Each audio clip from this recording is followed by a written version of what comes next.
들깨를 이렇게 드시면 당뇨와 혈당이 싹 사라지고 치매도 예방할 수 있어요. 들기름, 들깨하면 무엇이 생각나시나요?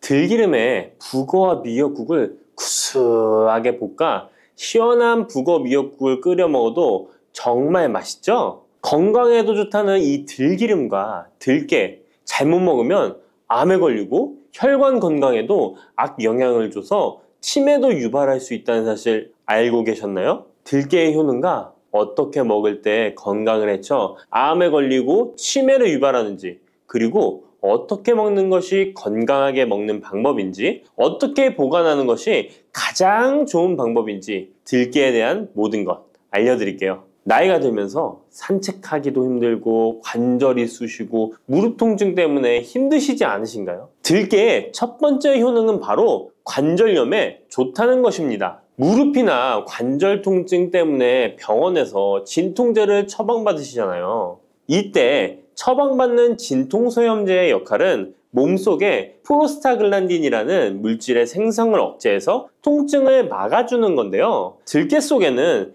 식물성 오메가3 지방산인 알파리놀렌산이 함유되어 있는데, 이는 체내에서 염증을 일으키는 프로스타글란딘의 생성을 억제하는 데 아주 좋은 효능을 발휘합니다. 우리가 오메가3를 먹는 이유 중에 하나도 혈관 건강이나 피를 맑게 해준다 등의 역할도 있지만, 몸속에 미세 염증을 잡아주는 역할도 있어 드시는 분들이 정말 많은데요. 들깨가 바로 이런 염증 유발물질을 억제해줘서 진통 역할을 한다는 것이에요. 그리고 들깨의 두 번째 효능은 바로 뼈 건강에 도움을 준다는 것입니다. 들깨는 관절염과 무릎 통증을 완화시켜주는 성분이 들어있을 뿐만 아니라 바로 뼈 건강에도 도움을 주는 식품인데요. 바로 칼슘 함량이 높기 때문입니다. 들깨의 100g에는 390mg 정도 되는 칼슘이 함유되어 있어 뼈 건강에 아주 도움을 줄 수 있는 좋은 식품이기도 합니다. 그래서 뼈 건강에 아주 도움을 줄 수 있는 좋은 식품이기도 합니다. 그래서 들깨를 꾸준히 섭취하면 골다공증 예방에도 참 좋은데요. 골다공증은 중년 이후 노화가 진행될 때 영양 불균형이 생기면서 많이 발병하게 되는데요. 여성의 경우 폐경 이후에 골밀도가 많이 감소해서 골다공증이 발생하는 경우가 많습니다. 노인의 골반 골절은 65세 이상은 30%가 1년 내에 사망하고 80세 이상은 50%가 2개월 내에 사망할 수 있으므로 노인의 뼈에 대한 관리는 매우 중요한데요. 골다공증의 관리는 뼈 건강을 유지하고 골절 위험을 줄이기 위해 중요합니다. 뼈 건강을 위해 들깨 꾸준히 섭취하는 게 좋겠죠? 나이가 들면서 깜빡깜빡하는 일이 잦아지고 기억력이 떨어져 고민되시는 분이 많으시죠? 이제 걱정하지 마세요. 세 번째 들깨 효능은 바로 뇌 건강, 뇌신경을 튼튼하게 해주고 기억력을 높여주며 치매를 예방하는 데 도움을 준다는 것입니다. 이렇게 좋은 효능이 있는 이유는 들깨에 바로 아까 잠깐 말씀드린 오메가3가 풍부하게 함유되어 있기 때문입니다. 오메가3는 등푸른 생선에 많이 함유되어 있다고 알고 계시잖아요. 이것은 동물성 오메가3고요. 식물성 오메가3인 알파리놀렌산이 들깨에 많이 함유되어 있는데요. 들깨에 함유된 지방산 중에서 60%가 바로 알파리놀렌산입니다. 이 알파리놀렌산은 뇌신경 보호에 탁월한 효과가 있는데요. 어떻게 뇌신경을 보호하느냐? 뇌신경에 염증을 일으켜 망가뜨리는 사이토카인이라는 물질이 있는데요. 이런 사이토카인 물질의 분비를 감소시키고요. 또 알츠하이머 치매 환자의 뇌에 많이 발견되는 비정상적인 단백질인 베타 아밀로이드도 바로 이 알파리놀렌산이 감소시키기 때문입니다. 참치에 많이 함유되어 있다는 DHA 들어보셨죠? DHA가 바로 대표적인 뇌기능 강화 물질인데요. 이 DHA가 기억을 높이는 데 도움을 주고 학습 능력 또한 좋게 하는데요. 이 DH는 체내에 합성되지 않아 식품으로 섭취를 해야 합니다. 들깨에 함유된 알파리놀렌산이 흡수될 때 바로 이 DHA로 전환이 됩니다. 어린이 전용 오메가3 같은 경우도 성인보다는 EPA보다 DHA 함유량이 높은 영양제도 많죠? 들깨가 뇌신경, 뇌 건강에 좋은 이유가 바로 이겁니다. 네 번째 들깨의 효능은 심장을 건강하게 하고 뇌혈관의 노화를 막아주는데 도움을 준다는 것입니다. 알파리놀렌산이 체내에 흡수될 때 DHA로 변환된다고 했잖아요. 그뿐 아니라 바로 EPA로도 변환이 되는데요. 이 EPA가 어떤 역할을 하냐면 바로 혈소판 응집을 억제해 혈관에 혈전이 생기는 것을 방지하는 효능이 있습니다. 그리고 혈관을 튼튼하게 하는 효능과 혈액의 중성지방과 나쁜 콜레스테롤인 LDL을 낮추고 좋은 콜레스테롤인 HDL을 높여주는 역할도 합니다. 미국의 심장협회에서는 허혈성 뇌졸중, 심장마비로 인한 돌연사, 관상동맥 질환 등의 위험을 감소시키기 위해 매주 1에서 2회 이상 오메가3 지방산이 풍부한 등푸른 생선을 섭취하는 것이 도움을 준다고 발표했습니다. 그런데 이 오메가3 지방산의 함량을 살펴보면 100g당 오메가3 지방산의 함량이 연어에는 11.5g, 고등어에는 9.9g, 들깨에는 무려 63.1g이나 함유되어 있습니다. 정말 많이 함유되어 있죠? 들깨에는 연어에 비해 5배 이상 들어있다는 것입니다. 들깨를 꾸준히 드셔서 혈관도 건강하게, 심장도 튼튼하게 유지하시기 바랍니다. 다섯 번째 들깨의 효능은 바로 변비에 좋다는 것입니다. 들깨의 껍질에는 식이섬유가 풍부한데요. 들깨 100g에는 18g 정도로 풍부한 식이섬유가 함유되어 있습니다. 이 식이섬유는 장내에서 수분을 흡수하게 되는데요. 수분을 흡수하여 대변을 무르게 하고 장 운동도 촉진하여 변비를 예방하는 데 도움을 주는 것입니다. 또한 불포화 지방산이 풍부한데요. 들깨에 함유된 리놀렌산이 대장의 염증을 억제해주고 변비로 인해 발생할 수 있는 대장질환 또한 예방하는 데 도움을 줄 수 있습니다. 여섯 번째 들깨의 효능은 바로 췌장을 건강하게 하는데 도움을 준다는 것입니다. 들깨에 풍부하게 함유된 루테올린이라는 성분이 있는데요. 이 성분이 몸 안에서 인슐린에 대한 반응도를 높이는 기능을 합니다. 이게 무슨 말이냐면 췌장에서 인슐린을 조금만 분비하게 돼도 몸 안에서 이 인슐린이 작용을 잘해서 혈당이 급격히 올라가는 것을 막아주고 이렇게 되면 췌장에서 인슐린 분비를 줄일 수 있겠죠. 이렇게 췌장의 부담을 많이 덜어줄 수 있다는 것입니다. 루테올린을 통한 인슐린 반응도가 높아지면 당뇨도 예방할 수 있고 혈당 조절에도 많은 도움을 받을 수 있는 것입니다. 일곱 번째 들깨의 효능은 알레르기성 질환을 예방하는데 도움을 주는 것입니다. 들깨에 오메가3 지방산이 많이 함유되어 있다고 했잖아요. 이 오메가3 지방산이 염증을 억제하고 면역력을 강화시키는 효과가 있어서 알레르기 증상을 예방하고 완화시키는데 도움을 줄 수 있는 것입니다. 그리고 또 비타민 E가 풍부하게 함유되어 있는데요. 비타민 E는 항산화 작용에 뛰어나고 알레르기 반응을 일으키는 물질인 히스타민의 분비를 억제하는 효과가 있습니다. 알레르기에 처방받는 항히스타민제와 비슷한 기전이라고도 어찌 보면 볼 수 있겠죠. 여덟 번째 들깨의 효능은 빈혈에 좋다는 것입니다. 들깨 100g에는 철분이 약 14mg 정도로 함유되어 있는데요. 이는 시금치의 약 2배에 해당됩니다. 시금치보다도 철분 함량이 높아 빈혈에 도움을 줄 수 있는 것이고 그뿐만 아니라 들깨에 함유된 비타민 B1, 2는 조혈작용을 도와주는데요. 조혈작용이란 혈액 속의 혈구를 만들어내는 과정을 말합니다. 빈혈이 있는 분들이 들깨를 꾸준히 드신다면 빈혈을 개선하는 데 많은 도움을 받을 수 있는 것이죠. 자, 그런데 이렇게 좋은 들깨도 가장 취약한 단점이 있습니다.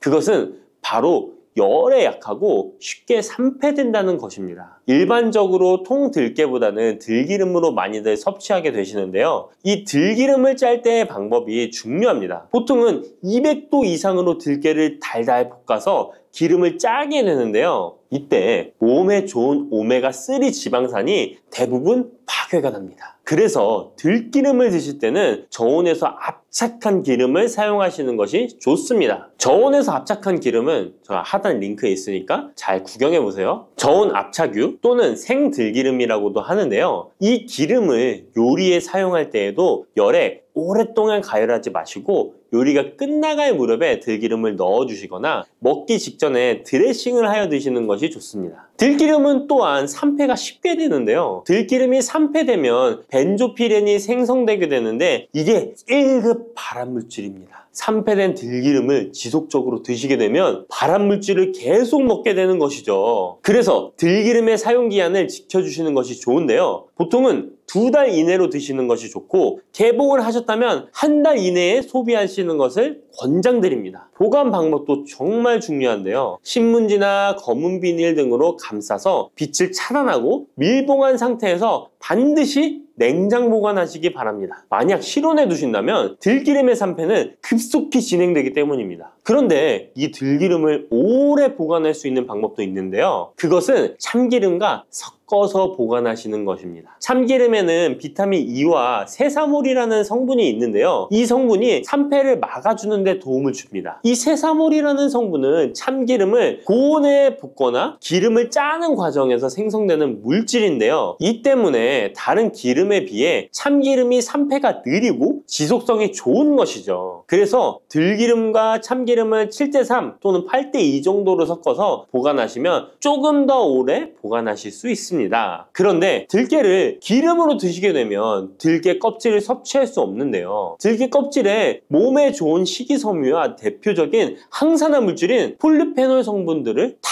버리게 되는 것입니다. 그래서 들깨를 제대로 드시려면 들기름보다도 통들깨 자체로 드시는 것이 좋습니다. 마트에 가면 통들깨보다도 들깨 가루를 많이 판매하시는데요. 들깨 가루는 산패가 빨리 되기 때문에 통들깨를 구매해 드시길 바랍니다. 통들깨를 구매하시면 그 안에 작은 돌이라든지 이물질이 들어있어 세척을 잘 해주셔야 되는데요. 세척하는 방법 알려드릴게요. 먼저 들깨를 물에 담가 씻어줍니다. 그리고 물 위에 뜨는 것만 채로 걷어 옮겨주시기 바랍니다. 그렇게 하면 바닥에 이물질만 남는데요. 이것을 버리고 또 물에 담가 씻어주고 물 위에 뜨는 것만 채로 걷어 옮겨주시면 됩니다. 이 같은 작업을 3번, 4번 반복해주면 되는데요. 이렇게 하면 통들깨를 깨끗하게 세척할 수 있습니다. 깨끗하게 세척한 통들깨는 자연 건조해 주셔도 되긴 하지만 시간이 오래 걸리니 팬에 담아 약한 불로 건조시켜 주시거나 쉬운 방법은 전자레인지를 이용하시면 됩니다. 전자레인지를 이용한 건조 방법 알려드릴게요. 세척한 통들깨를 접시에 담아 주시고요. 이렇게 해서 5분 정도 돌려주시고요. 상태를 확인해 줍니다. 아직 덜 건조되었을 거예요. 한 번에 오랜 시간 전자레인지에 돌리면 들깨가 탈 수 있으니까 이렇게 5분 정도씩 돌려가며 상태를 확인해 주면서 완전히 건조될 때까지 이 작업을 해주시면 됩니다. 완전히 건조된 통들깨는 그냥 스푼으로 떠서 드셔도 되고요. 먹을 만큼씩 믹서기에 갈아서 음식에 넣어 드셔도 되고 통들깨 자체로 음식에 넣어 드셔도 됩니다. 이렇게 하시면 들깨를 산패되지 않은 상태로 신선하고 건강하게 버리는 것 없이 드실 수 있습니다.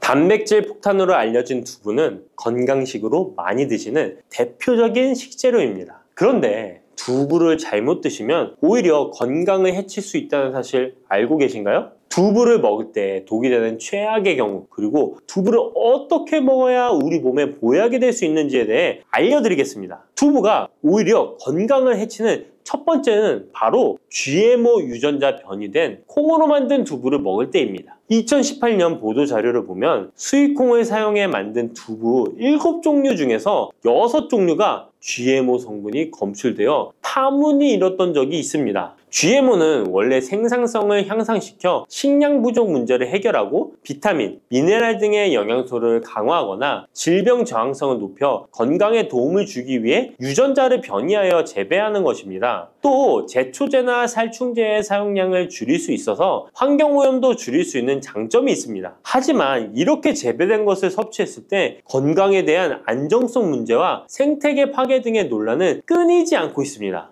우리나라에서는 GMO 재배를 법으로 금지하고 있으며 많은 나라들이 GMO의 수입과 생산을 규제하고 있습니다. GMO 식품을 꾸준히 섭취할 경우 건강에 문제가 생길 수 있는데요. 2년 동안 실험지 200마리에게 GMO 옥수수를 먹인 실험 결과 20%의 쥐에서 종양이 발생했고 종양의 크기도 컸는데요. 종양의 크기가 탁구공만큼 크게 자란 쥐도 발견됐는데 쥐 전체 몸무게의 4분의 1에 해당되는 무게였다고 합니다. GMO 표기가 의무이기 때문에 GMO 표기가 없는 식품을 사 먹으면 되지만 문제는 식품을 몇 차례 가공 과정을 거쳐 GMO의 DNA나 단백질이 남아있지 않은 식품은 GMO 표기를 하지 않아도 된다는 규정이 있기 때문에 소비자로서는 불안할 수밖에 없는데요. 따라서 두부를 구매하실 때 원료가 수입산이 아닌 국내산 콩으로 만든 두부를 사 드시길 바랍니다. 우리나라는 GMO 재배 자체가 금지이기 때문에 국내에서 재배된 식품은 안심하고 드셔도 됩니다. 두부가 건강을 해치는 두 번째는 바로 유부를 드시는 것입니다. 유부는 두부를 기름에 튀겨서 만드는 건데요. 유부를 먹는 방법에는 대표적으로 유부초밥이 있지만 이외에도 다양한 요리의 재료로 사용됩니다.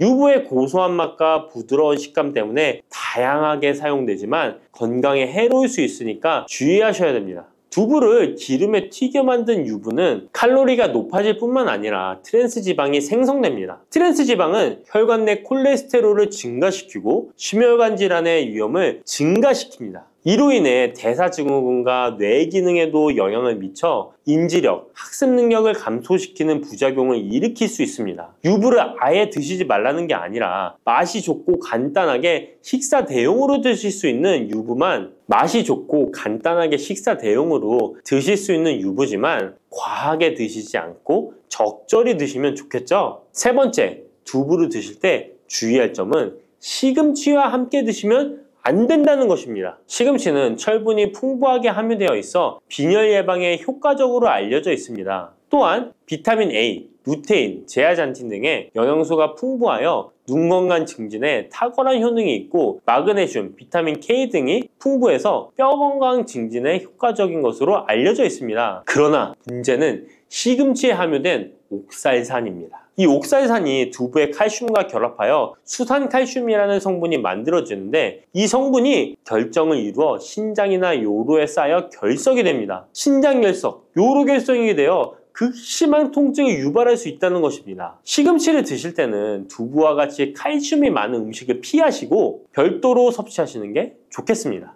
네 번째, 두부를 드실 때 오히려 해가 되는 경우는 갑상선이 약하신 분들입니다. 두부에는 사포닌이라는 성분이 함유되어 있는데 사포닌을 많이 섭취하게 되면 요오드가 몸 밖으로 과도하게 배출될 수 있습니다. 요오드는 갑상선 호르몬의 합성과 조절을 돕는 아주 중요한 성분인데요. 요오드가 부족하게 되면 갑상선 호르몬인 티록신의 생성이 부족하게 되어 갑상선의 기능을 제대로 하지 못하는 상황이 발생할 수 있습니다. 이렇게 되면 갑상선 저하증이 생길 수 있고 무기력해지고 피로가 회복이 잘 안 되며 우울증, 부종, 집중력 저하 등의 다양한 증상을 야기할 수 있습니다. 갑상선에 문제가 없는 분이라면 두부를 많이 드셔도 문제가 되지 않지만 이미 갑상선이 약하신 분들에게는 안 좋은 영향을 줄 수 있는 것입니다. 그렇다면 두부는 어떻게 드셔야 두부의 효능을 최대한 높일 수 있는지 알려드리겠습니다. 두부는 기본적으로 단백질이 풍부한데 이뿐만 아니라 리놀렌산, 레시틴, 피토스테롤 등의 성분이 풍부해서 몸 안의 콜레스테롤 수치를 낮춰주고 혈액순환을 원활하게 해서 동맥경화, 심근경색, 뇌출혈 등의 심혈관 질환을 예방할 수 있습니다. 또한 두부는 체력과 근력을 유지하는 데 큰 도움을 주는데요. 바로 두부의 풍부한 단백질 때문이죠. 근육은 매일 일정량이 새로운 근육으로 대체되기 때문에 매일 단백질을 공급해줘야 되는데요. 우리 몸에 단백질을 공급해주기 위해 정말 유용한 음식이 두부인 것이죠. 또한 두부에는 콜린이 풍부한데 콜린은 알츠하이머성 치매를 예방하는데 탁월한 효능을 발휘하게 됩니다. 두부는 탈모 예방에도 도움이 되는데요. 머리카락의 원료인 단백질을 보충하는데 도움이 될 뿐만 아니라 이소플라본이 풍부해 남성 호르몬을 조절해줍니다. 따라서 호르몬성 탈모 예방에 도움을 줄 수 있는 것입니다. 또한 두부는 건강하게 장수하는 데 도움이 되는데요. 많은 과학자들의 연구 결과 건강하게 장수한 사람들의 특징이 식물성 단백질을 꾸준히 섭취했다는 사실을 발견했고, 동물성 단백질을 식물성 단백질로 바꿔 섭취했을 때 사망의 위험성이 낮아진다는 연구 결과도 있습니다. 이러한 효능이 극대화가 되려면 소화 흡수가 잘 되어야겠죠. 두부 중 소화 흡수가 가장 잘 되는 것이 바로 순두부입니다. 순두부는 일반 두부와 마찬가지로 비질을 분리한 콩물에 응고력이 약한 응고제를 넣어 만든 것인데요. 그렇기에 훨씬 부드럽고 소화 흡수가 잘 되는 형태가 되는 것입니다. 하지만 단점은 일반 두부보다 단백질, 섬유질 등의 영양 성분의 함량이 떨어지는데요. 이런 단점을 보완하기 위해 계란과 함께 드시면 좋은 대안이 될 수 있어요. 순두부찌개에 계란이 들어가 있는 것이 맛뿐만 아니라 영양적으로도 찰떡궁합인 것이죠. 순두부와는 식감이 완전히 다른 쫄깃한 두부면이 요즘 인기가 높아지고 있는데요. 밀가루를 대체할 수 있는 다이어트 식품으로 많이 알려지고 있습니다. 다양한 면 요리에 사용되는데 단순히 두부를 면 모양으로 만든 것이 아니라 일반 두부보다 단백질의 함량이 2배 정도 높아서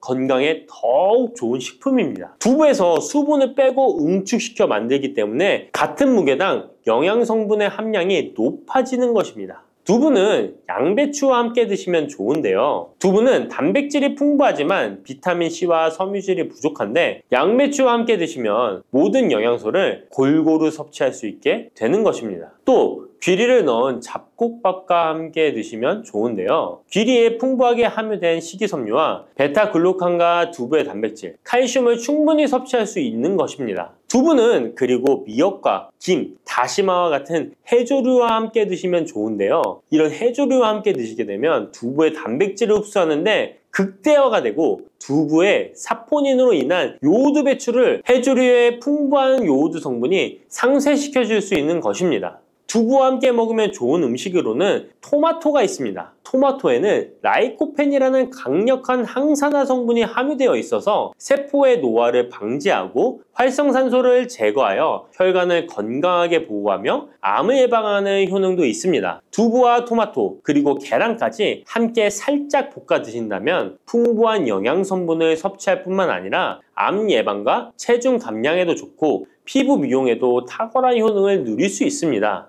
뿌리, 줄기, 이파리까지 버릴 것 없는 대파는 정말 다양한 조리법도 있는데요. 피를 맑게 하고 내장 지방을 없애주며 장 건강에도 좋은 풍부한 영양소들도 함유되어 있어 반드시 먹어야 하는 채소 중 하나입니다. 이런 대파도 함께 먹으면 보약이 되는 음식이 있고 또 독이 될 수 있는 음식도 있습니다. 그리고 먹는 방법에 따라 효능도 다르다고 하니 다양한 방법으로 드시는 것을 추천해 드리고요. 그럼 지금부터 대파의 효능과 함께 먹으면 보약이 되는 음식 3가지와 독이 되는 음식 2가지까지 알려드리겠습니다. 그리고 대파의 특급 레시피 4가지와 대파 보관법까지 대파의 모든 것 알려드릴게요. 우리나라에서는 통일신라 때부터 재배를 했다고 알려져 있습니다. 그만큼 오랫동안 재배하고 식탁에 올라온 채소인데요. 대파 특유의 향이 다른 식재료의 잡냄새를 제거하는데 탁월한 효과가 있어서 생선이나 고기류의 냄새를 제거하는 향신료로도 많이 사용되고 있죠. 뿐만 아니라 물에 넣고 끓이게 되면 감칠맛이 좋아져서 다양한 육수와 채소를 만드는 데에도 빠지지 않고 들어가는 재료이기도 합니다. 이런 대파의 첫 번째 효능이 바로 내장 지방을 싹 빼준다는 것입니다. 대파에는 특유의 향과 알싸한 매운맛을 나게 하는 성분이 있는데요. 이 성분이 바로 황화알릴이라는 성분입니다. 이 황화알릴은 대파에 열을 가해 굽게 되면 프로필 메르캅탄이라는 성분과 아조엔이라는 성분으로 변하게 되는데요. 대파를 구울 때 매운맛을 내는 성분은 휘발이 되어 없어지고 단맛이 나는 성분이 생성되는데 그 성분이 바로 프로밀 메르캅탄입니다. 이 프로밀 메르캅탄의 단맛 강도가 설탕 단맛의 강도보다 무려 50배나 강해서 대파의 단맛이 좋아지는 건데요. 정말 놀랍지 않나요? 근데 단맛하면 당뇨가 있는 분들은 혈당이 많이 오를까봐 걱정되시잖아요. 이 성분은 설탕과는 달리 혈당을 오르게 하지 않아서 당뇨가 있는 분들도 전혀 부담 없이 드실 수 있는 단맛입니다. 또 열을 가하면 아조엔이라는 성분이 만들어진다고 했잖아요.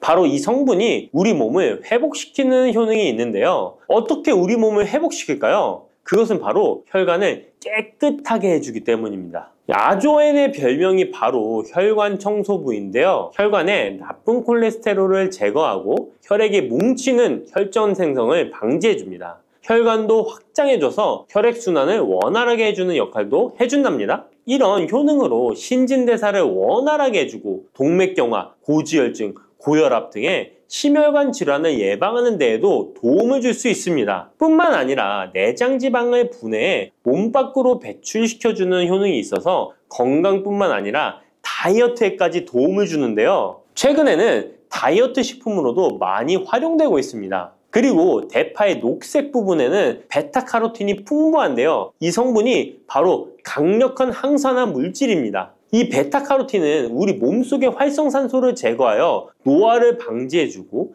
피부의 탄력을 유지하여 주름을 예방하는 효과도 탁월하여 피부 미용에도 좋은 영양소입니다. 그리고 면역세포의 기능을 강화해주어 감기나 독감 등의 질병을 예방하고 알레르기 반응을 억제해주는 효과도 있습니다. 또한 베타카로틴은 눈의 피로도 해소해주는데요. 시력을 보호하고 야맹증과 안구건조증을 예방하는 데에도 도움을 줄 수 있습니다. 대파의 베타카로틴은 구울 때 2.5배나 증가한다고 하는데요. 이런 대파의 효능을 극대화해 먹을 수 있는 방법이 있습니다. 대파의 특급 레시피 소개해드리겠습니다. 우선 대파를 깨끗하게 씻어주시고요. 5cm 정도로 잘라주십니다. 대파를 반으로 갈라주셔도 되고 그냥 사용하셔도 됩니다. 기름을 두르지 않은 팬에다가 대파를 올려서 구워주시는데 앞뒤로 골고루 약간 탄 것 같이 잘 구워줍니다. 이제 장을 만들어 줄 건데요. 물을 2컵 넣어주시고요. 간장을 반 컵 넣어줍니다.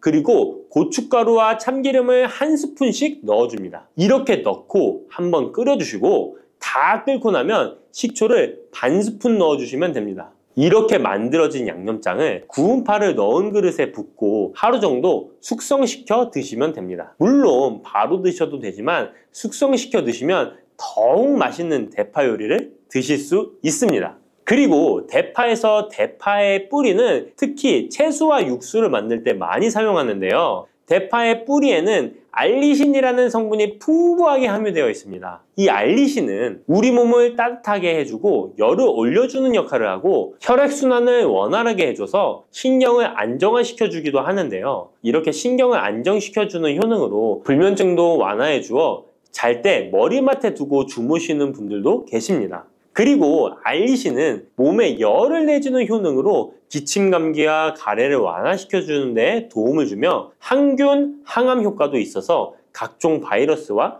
암세포를 억제해주어 암을 예방하는 데에도 탁월한 효능을 발휘합니다. 알리신은 지방을 분해하고 배출해줘서 다이어트에도 도움을 준다고 알려져 있습니다. 그리고 대파의 뿌리 부분에는 폴리페놀 성분이 많이 함유되어 있어 심혈관 질환 예방에 탁월한 효능이 있습니다. 식이섬유도 풍부하여 장 운동을 활성화하고 배변 활동을 도와 변비를 예방하고 숙변을 제거하는 효능도 있고요. 이런 대파 뿌리를 채소나 육수 만드실 때 말고는 특별히 많이 안 쓰는데요. 대파 뿌리의 특급 레시피를 하나 알려드릴게요. 그것은 바로 대파 뿌리 생강차입니다. 대파 뿌리와 생강을 함께 끓여서 차로 드시게 되면 기관지나 폐와 같은 호흡기의 염증을 제거해주고 무릎과 같은 관절의 염증도 제거해주어 관절 통증을 완화시켜줄 수 있습니다. 생강에는 진저롤, 쇼가올, 페로 화합물 등 다량의 항염증 성분들이 함유되어 있어서 우리 몸의 염증을 제거하는 데 탁월한 효능을 가지고 있습니다. 생강은 약재로서 오랫동안 사용되어 왔는데요. 최근에도 계속해서 새로운 효능이 발견되고 있을 정도로 약성이 아주 좋은 식품입니다. 최근 한 연구 결과에 따르면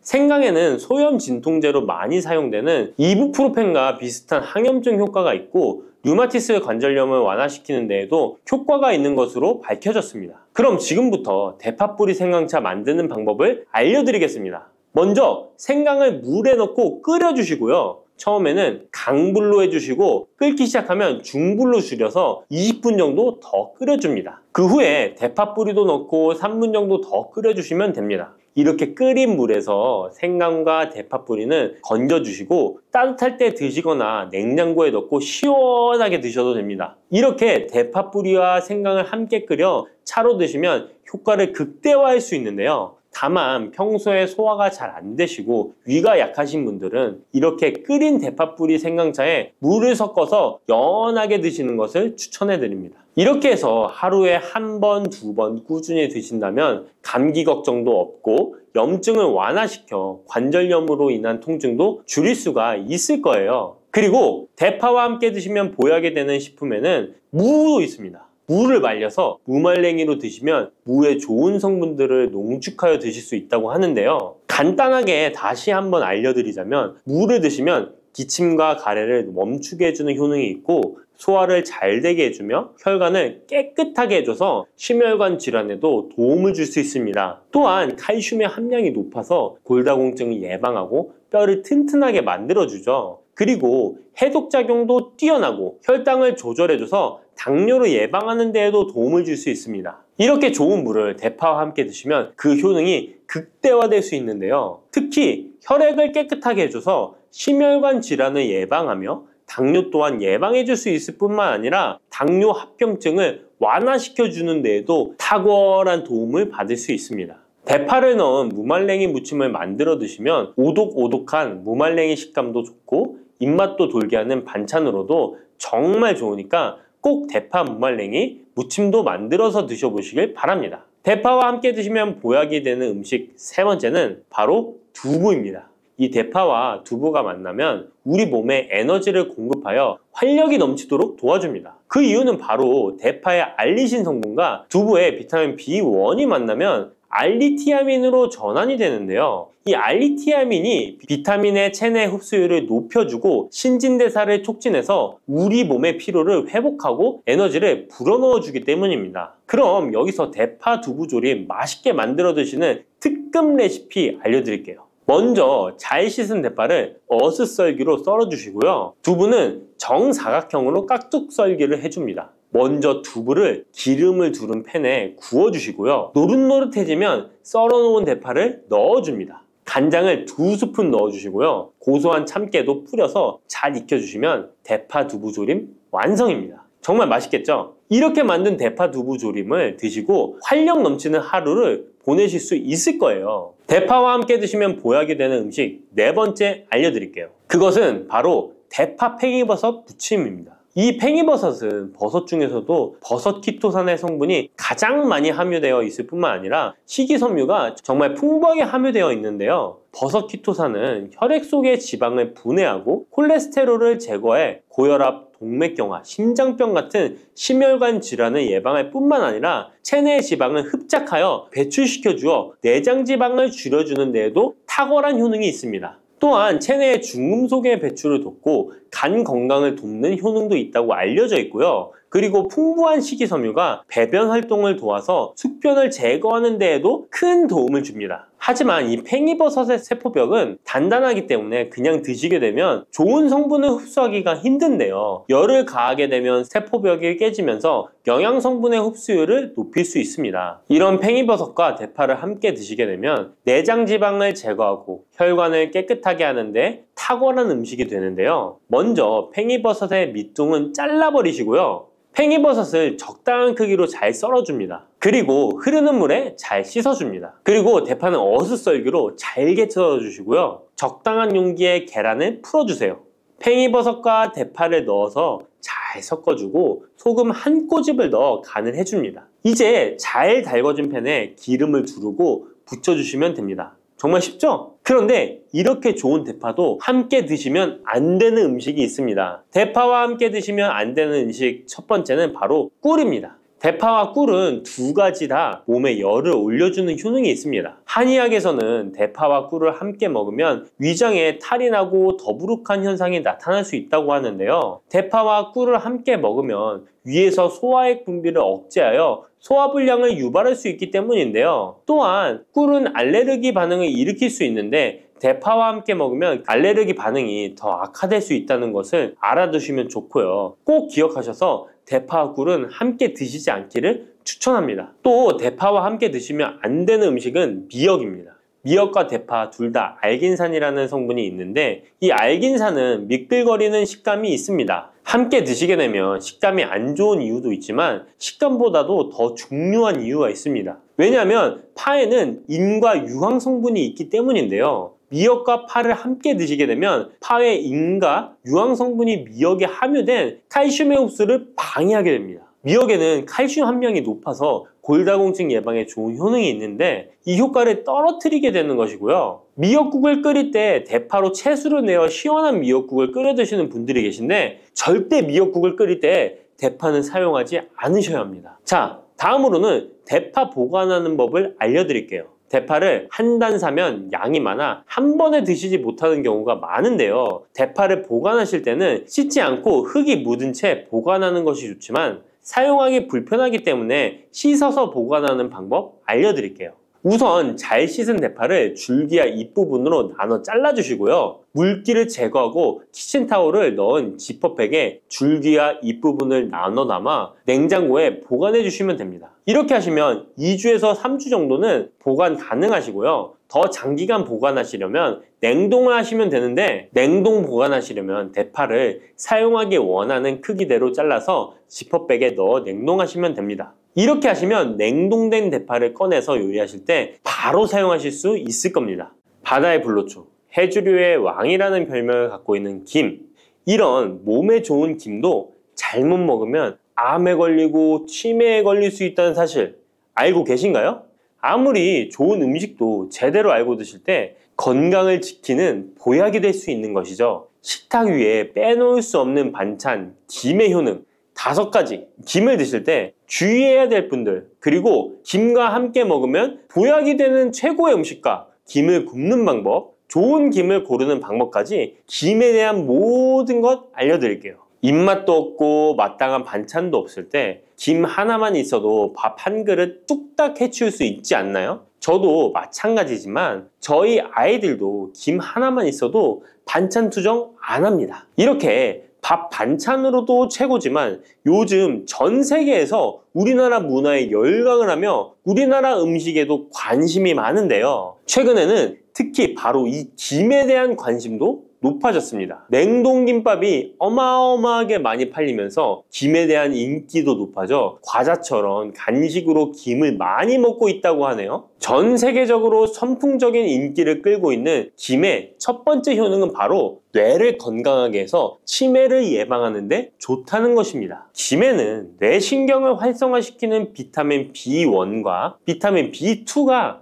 풍부하게 들어있는데요. 이 비타민들이 뇌세포의 건강을 유지하고 신경 전달 물질을 생성하는 데 도움을 주어 기억력을 향상시키고 뇌를 계속해서 활성화시켜줍니다. 또한 미네랄 성분들이 풍부하여 뇌 기능을 활성화하는 데 도움을 주어 치매를 예방할 수 있습니다. 그리고 김에는 포피란이라는 수용성 식이섬유가 풍부하게 함유되어 있는데요. 이 포피란은 혈관 내에 나쁜 콜레스테롤 LDL 수치를 떨어뜨려주는 효능이 있습니다. 따라서 혈관 내의 혈전 생성을 막아주고 동맥경화도 예방하여 혈액순환을 좋게 함으로써 뇌에도 혈류를 원활하게 해주는 것입니다. 또 김에 함유되어 있는 알긴산이라는 성분이 있는데요. 이 알긴산도 콜레스테롤이 혈관에 쌓이는 것을 방지하고 몸 밖으로 배출시켜주는 역할을 해줍니다. 국립부경대학교 연구팀의 연구 결과에 따르면 알긴산은 혈관 내의 중금속과 노폐물을 흡착하여 제거하고 혈액 속 중성지방 및 콜레스테롤을 억제하여 피를 맑게 하고 성인병 예방에 놀라운 기능을 한다고 보고하고 있습니다. 이러한 성분들의 효능으로 뇌에 필요한 영양분을 충분히 공급하고 노폐물을 빨리빨리 배출할 수 있게 되어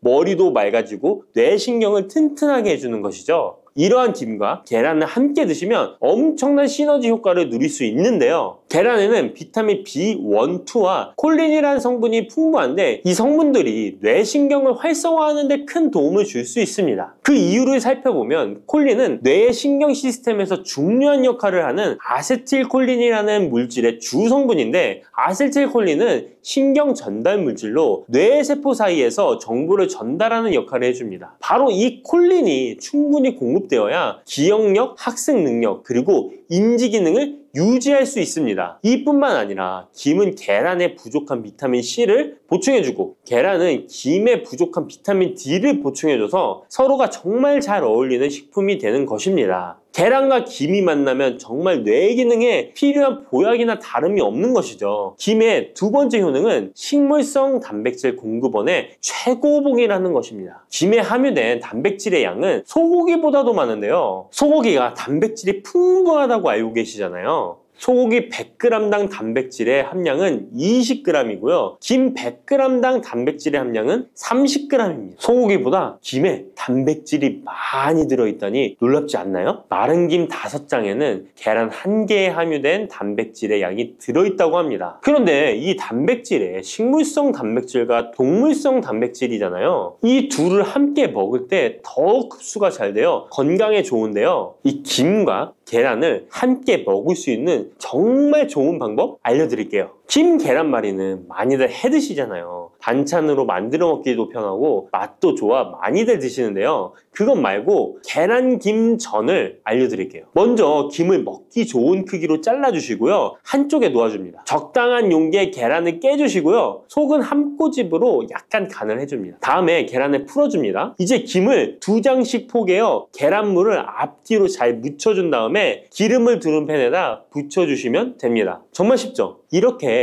김과 계란을 함께 드시면 맛도 좋고 건강도 챙길 수 있는 밥상위에 보약이 된답니다. 세 번째, 김의 효능은 항산화 작용입니다. 몸 안에 활성산소가 많아지게 되면 활성산소가 세포를 공격하여 노화시킬 뿐 아니라 암세포로 변이시켜 암을 발생시키기도 하는데요. 김에는 이런 활성산소를 제거시켜 줄 수 있는 강력한 항산화 물질인 베타카로틴이 풍부하게 함유되어 있습니다. 대표적인 강력한 항산화 물질인 베타카로틴은 당근에 많이 함유되어 있다고 다들 알고 계시잖아요. 당근보다 김에 베타카로틴이 더 많이 함유되어 있습니다. 당근 100g에는 5.516mg이 함유되어 있고 김 100g에는 무려 22,500mg이나 함유되어 있습니다. 당근보다도 4배 정도 많은 베타카로틴이 함유되어 있는 것이죠. 놀랍죠? 오늘 놀랄 일이 많은 것 같네요. 이 베타카로틴은 우리 몸속에서 비타민 A로 전환이 되는데요. 비타민 A 하면 무엇이 생각나시나요? 네, 생각하고 계신 건 맞습니다. 바로 눈이죠. 눈. 비타민 A는 시력을 보호하고 야맹증을 예방하는 데 도움이 되는 것입니다. 또한 김에 단백질이 많이 함유되어 있다고 했잖아요. 이 단백질이 비타민 A와 만나면 로놉신이라는 성분이 생성되는데요. 이 로놉신이 시력을 보호하고 야맹증을 예방하는 역할을 하는 것입니다. 당근이 눈 건강에 좋다고 많이들 드시는데 당근보다도 김에 더 많이 함유되어 있다는 사실 꼭 기억하시기 바랍니다. 네 번째 김의 효능은 골다공증 예방에 도움을 준다는 것입니다. 김에는 칼륨이 풍부하게 함유되어 있는데요. 칼슘 하면 떠오르는 식품이 있죠. 바로 우유인데요. 우유 100g에는 칼슘이 110mg 함유되어 있고 김 100g에는 칼슘이 490mg이나 함유되어 있습니다. 김에는 우유보다 무려 4배 많은 칼슘이 함유되어 있는 것이죠. 나이가 들면서 특히 여성분들이 골다공증 발병률이 높아 힘든 경우가 많으신데요. 저희 어머니도 골밀도가 낮아져 병원에서 처방을 받아 약을 드시더라고요. 주변에도 중년의 나이를 넘어서고 계신 분들 중에 골다공증으로 약을 드시는 분들이 많으신데요. 우리나라 사람들의 부족한 영양소가 바로 칼슘이라서 이런 현상이 나타나는 것입니다. 칼슘이 부족하면 뼈가 약해지고 점점 골밀도가 낮아져서 골다공증이 발병하게 되는 것인데요. 김에 함유된 칼슘은 특히 우리 몸에 흡수가 잘 되어 정말 좋습니다. 우유보다 4배 많은 칼슘을 가지고 있는 김을 평소에 충분히 드신다면 골다공증 예방에도 도움을 받을 수 있습니다. 김을 드실 때에도 먹는 방법을 알고 드시는 게 좋겠죠. 김의 영양소를 잘 흡수할 수 있도록 먹는 방법이 있는데요. 김을 구울 때 어떻게 하시나요? 드시나요? 보통 기름을 김에 바르고 불에 구워 드시잖아요. 그렇게 하시면 안 되고요. 마른 김을 아무것도 바르지 않은 달궈진 팬에 앞뒤로 5초씩 살짝 구운 다음에 들기름을 발라 드시면 됩니다. 이 김에 열을 가하게 되면 김에 함유된 영양소들의 체내 흡수율이 높아지게 됩니다. 이 들기름을 굽기 전에 바르지 않고 구운 후에 바르는 이유는 들기름이 열에 약해서 들기름을 바른 채로 굽게 되면 들기름이 산패되어 오히려 건강을 해칠 수 있기 때문입니다. 열을 가하지 않은 들기름을 바르면 들기름의 불포화 지방산이 또 혈관을 깨끗하게 해줘서 더욱 건강한 식사를 하실 수 있습니다. 이 5번째 김의 효능은 당뇨를 완화시키는 데 도움을 준다는 것입니다. 당뇨병이 있는 분들은 비타민 B1, 2가 결핍되어 있는 분들이 많은데요. 김에 바로 이 비타민 B1, 2가 풍부하게 함유되어 있어 당뇨를 완화시키는 데 도움이 되는데요. 2017년 한국식품과학지에 실려있는 연구에서 당뇨 환자들이 김을 섭취하면 혈당 수치를 낮추는 데 도움이 된다고 보고했습니다. 이는 김에 함유된 비타민 B1, 2 때문이라고 밝혔습니다. 당뇨 환자는 비타민 B1, 2가 결핍되기 쉬운데요. 그 이유는 비타민 B1, 2는 고기에 보통 많이 함유되어 있는데 당뇨 환자의 식단은 채식인 경우가 많아서 비타민 B1, 2를 섭취할 수 있는 기회가 적어지기 때문입니다. 또한 당뇨 환자에게 처방되는